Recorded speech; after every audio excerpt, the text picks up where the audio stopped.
Hello everyone, welcome again. आज हम एक और रिएक्शन वीडियो लेकर हाजिर हुए हैं।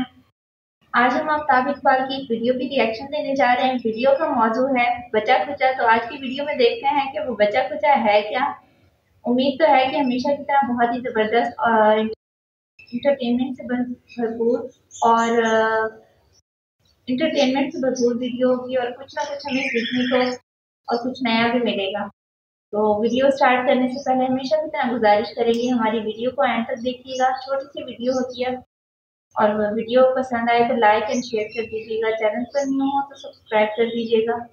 ये आपके लिए बिल्कुल फ्री है, लेकिन हमारी इससे बहुत हेल्प हो जाती है और हमें मोटिवेशन भी मिलती है कि आपके लिए मजीद अच्छी और डिफरेंट वीडियोस ढूंढकर आपसे शेयर करें। बिस्मिल्लाहिर्रहमानिर्रहीम। वेलकम करते हैं आपको अपने YouTube चैनल में। आज हम दोबारा खबरहार पर रिएक्शन देने जा रहे हैं। खबरहार जो कि आफ्ताब इकबाल साहब का प्रोग्राम है और बहुत ही अच्छा प्रोग्राम है। एक बात इन्होंने गलत की कि छोटी वीडियो, लेकिन आज हमारी वीडियो थोड़ी बड़ी होने वाली है क्योंकि तकरीबन 12-13 मिनट तक चली जाएगी। 10 मिनट की तो वीडियो है और 2-4 मिनट की आपके साथ गपशप लगा ही लेंगे।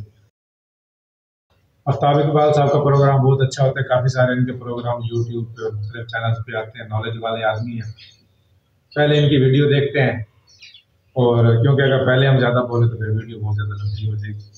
आइए पहले वीडियो देखते हैं, फिर आपसे बात करते हैं। आइए शुरू करते हैं।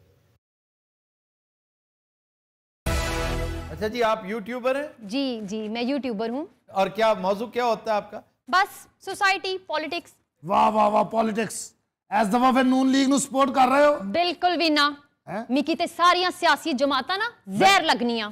पीटीआई भी जहर लगदी जी ਤੁਹਾਨੂੰ सख्त किस्म नी। YouTube ਤੇ ਕੀ ਕਾਰਟੂਨ ਡਾਊਨਲੋਡ ਕਰਦੇ मेरा ते बस चले ना, मैं सारी सियासी जमातां पर ना बैन लाई छोड़ा। नहीं, अगर आपको सियासी जमातें जहर लगती हैं तो फिर आप पॉलिटिकल यूट्यूबर कैसी?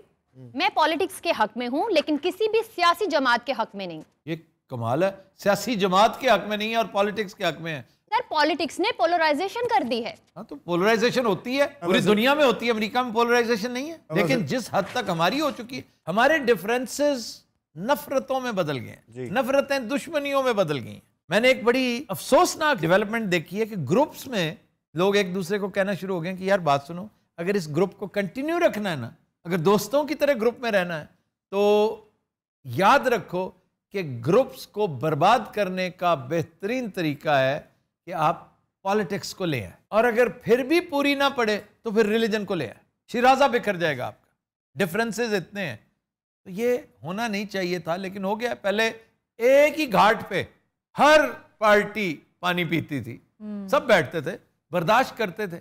अब अदम बर्दाश्त है। अब वाकई डिफरेंसेस नफरतों में बदल गए और नफरतें दुश्मनी में बदल गई। तो फिर मैडम हल क्या है? मार्शल लॉ लगा दिया जाए? मुझे इससे कोई इंटरेस्ट नहीं कि मार्शल लॉ लगाएं या कोई और लॉ लगाएं। अच्छा यार, मैं इस व्लॉगर की बात सुन के बड़ा दुखी हुआ।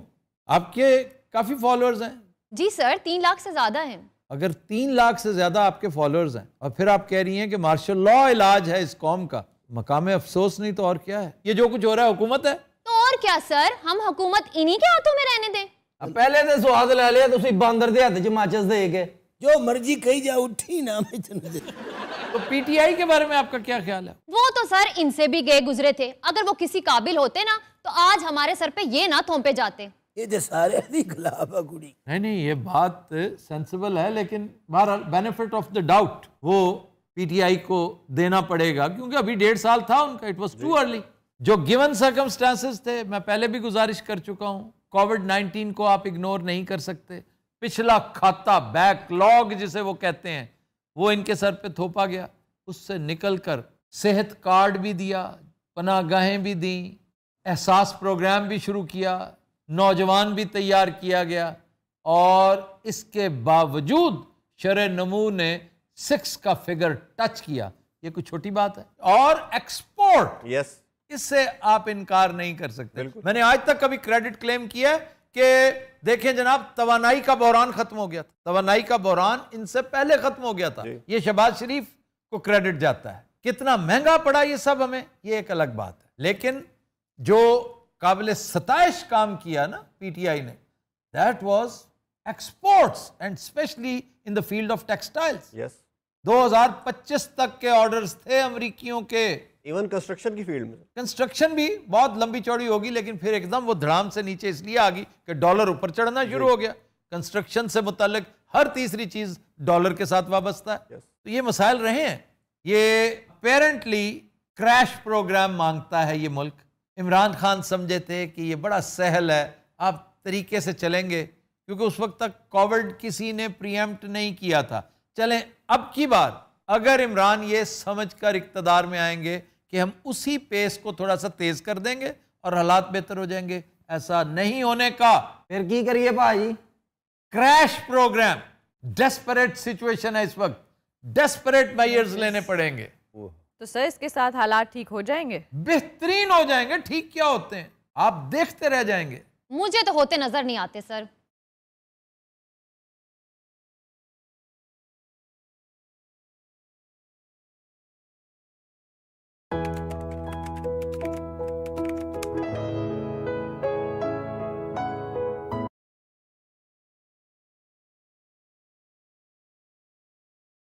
हमको भी नजर नहीं आते। आपकी राय सर आंखों पर, you have a right to opinion.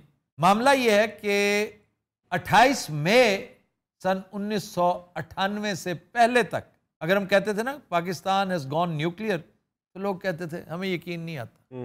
वो कहते थे अक्ल के नौखुन लोग, न्यूक्लियर होता तो पाकिस्तान ये ना कर देता, वो ना कर देता। अमेरिका पाकिस्तान को न्यूक्लियर होने देगा? अपनी नाक तले ये सारा कुछ बर्दाश्त करने देगा? लेकिन जब पाकिस्तान ने धमाके किए तो फिर हैरान परेशान होकर बैठ गए। एग्जैक्टली यही कुछ होगा। इमरान खान जब इक्तदार में आकर क्रैश प्रोग्राम शुरू करेगा ना मईशत की बहाली का, आप बखुदा अंगुश्त बदंदा रह जाएंगे कि अल्लाह ताला इस एफर्ट को इस तरह समरावर करेगा। आप क्या समझते हैं कि सारा कुछ ऐसे ही हो रहा है? वो अकेला नहत्ता, उसके पल्ले कख नहीं है, तमाम तर ऑड्स उसके अगेंस्ट, और वो फिर भी इक्तदार में आ जाए तो ये मशीयत इज़्दी है। मशीयत इज़्दी को मान लेना चाहिए। अल्लाह ताला ने किसी वजह से इमरान को इक्तदार में दोबारा लेकर आना है। इस कौम के हालात बहुत बेहतर होने हैं। सर कोई एक इंडिकेटर भी तो देना। कोई इंडिकेटर उसकी जात, वो एक ऐसा शख्स है हाजी साहब, आप यकीनन उसे तस्लीम नहीं करते अपना लीडर, लेकिन बंदा चंगा है। उसका वोटर एतबार करता है ना, ओवरसीज पाकिस्तानी एतबार करते हैं ना, बेशक तगड़ा। तो फिर आधी गेम तो यहीं पे हो जानी है। सिर्फ ये दोनों मिल जाए ना, उसे किसी मिडल ईस्टर्न की तरफ, किसी अमेरिकन, किसी यूरोपियन की तरफ जाने की जरूरत नहीं है। वो दो अपील्स करेगा, एक इंटरनल और एक एक्सटर्नल। साईं वो अपील तो बताएं ना क्या है? हाँ, वो वक्त आने पे बताएंगे साईं, इतनी जल्दी नहीं। यूं देखना टर्न अराउंड करती मईशत। मईशत की क्या मजाल है सर। पिछले टर्नओवर में टैक्स पेयर सबसे ज्यादा इसी हुकूमत के, सबसे बड़ा टैक्स नेट इसने बिछाया था। सर फॉरेन रेमिटेंस सबसे ज्यादा, रिकॉर्ड सबसे ज्यादा, बिलाशुबा सबसे ज्यादा फॉरेन रेमिटेंसेस इसके दौर में आई। सबसे ज्यादा मरी हुई एक्सपोर्ट्स अपने पैरों पे खड़ी इसके दौर में हुई। खसारा जिसको हम कहते हैं वो पॉजिटिव हो गया सर, पॉजिटिव हो गया जी। और अवाम की फलाह का पहला काबिले जिक्र काम जो ग्राउंड पे होता नजर आता है, जिसको सेहत कार्ड कहते हैं, आती जिसे बंद करवाने की कोशिश की गई। एंड सर डोंट फॉरगेट कि ग्रे लिस्ट से हम निकले आज, तो उन्हीं की वजह से निकले। नहीं, ग्रे लिस्ट अकेले नहीं निकले आप, वो एक जॉइंट वेंचर था जी। और उसमें आपको उन तमाम इदारों को क्रेडिट देना पड़ेगा जो इस वेंचर में शामिल थे। साईं कुछ तो बताएं। मैंने कहा ना, उसे आ लेने दो, इट्स टू अर्ली। पता नहीं वो इक्तदार में भी आता है कि नहीं, वो आया तो फिर बताएंगे। कैसी गल है, ऐसा बहुत पक्के होके बैठे हो आप। फ्री ने वैसे कितने साढ़े कम ना आज वे मशवरा, यानी साढ़े कम। अपने आप को तुम पक्का पक्का नवाज लीगी समझते हो। सारी जिंदगी भाजी मेरे वालिद साहब नवाज शरीफ के आशिक सन। हाँ जी, उन्होंने तो परचा होने लगा सी। सर एक लफ्ज़ है, कुछ लोग समुंदर कहते हैं और कुछ समंदर। हाँ जी, कल जब हमारे यहाँ वो था, तू समंदर है मैं साहिलों की हवा, तो उस वक्त ये समंदर है, ओशन, सी, समंदर। समुंदर एक ख्याली तसव्वुराती कीड़ा है जो आग में पनपता है, दैट इज समुंदर, और उसे सैलेमंडर कहते हैं। सैलेमंडर एक्चुअली उसी की एक किस्म है, एक इंतहाई जहरीला ये क्रीप है, इसे गिला मॉन्स्टर भी कहते हैं। ये ग्रीनिश और येलोइश छिपकली है, ये टच भी कर जाए तो समझे आप फारे, पॉइजनस है, इंतहाई वेनमस है। तो यानी ये सैलमंडर की उर्दू है समुंदर? नहीं, कहते हैं कि समुंदर चूंकि आग में रहता है, इसी तरह जो गिला मॉन्स्टर की जो पॉइजन है उससे महसूस होता है, उस वैनम से, कि बंदे को आग लगी, तन बदन में आग लग जाती, जो ही अंदर गया वो फट पड़ता है अंदर से, उसके सेल्स फटना शुरू हो जाते हैं और मर जाता है। इसी से समुंदर सैलमैंडर, सैलमैंडर बड़ी खौफनाक चीज़ है, ये हमारे यहाँ नहीं होती। It is found in southern United states and south America, Mexico, Brazil. इतनी ना है, शुक्र है। मैंने इसकी तसल्ली के लिए बताया था। गालिब ने समुंदर इस्तेमाल किया है, क्या है जी वो? जारी थी असद दागे जिगर से मेरी तहसील, आतिश कदा जागीर समुंदर न हुआ था। यानी जिस वक्त आतिश कदा भी समुंदर की मलकियत नहीं था, तब भी मैं दागे जिगर से फैज़ हासिल कर रहा था। मरियम नु फोन कर दियो, 2-3 दिन हो गए ना, फोन ही बंद जा रहा है। की होया? वो मेरे साथ तो बात ही नहीं ना करती, बात करना पसंद नहीं करती मेरे साथ। जनाब कौन नहीं गल करना पसंद कर दी? मरियम औरंगजेब, हालांकि बहुत अच्छी खातून है, पढ़ी लिखी है। She comes from a good family. From a very good family and वो असल में ना दिल पे ले गई थी मेरी एक जसारत। मैंने एक गुस्ताखी की थी, पीएम ने आते ही उम्रा के लिए हुक्म दिया था कि फ़ौरन आपको उनके साथ जाना है। मैंने कहा, वो खुदा का नाम लो, हम पता नहीं बर्दाश्त किस तरह कर रहे हैं, हमारे ज़ख्मों पर नमक छिड़क रहे हैं। मैंने बड़ी सादतमंदी से कहा था कि नहीं, मैं नहीं जाऊँगा। वो दिन और आज का दिन। ये थी हमारी आज की वीडियो। उम्मीद करते हैं आप लोगों को पसंद आई होगी। वीडियो ऑलरेडी बहुत लंबी हो चुकी है और आप लोग भी बोर हो गए होंगे, तो वीडियो को इधर ही ख़त्म करते हैं। बहुत मज़ा आया वीडियो देख के, बहुत ही अच्छी वीडियो थी। वस्सलाम, मिलते हैं अगली वीडियो।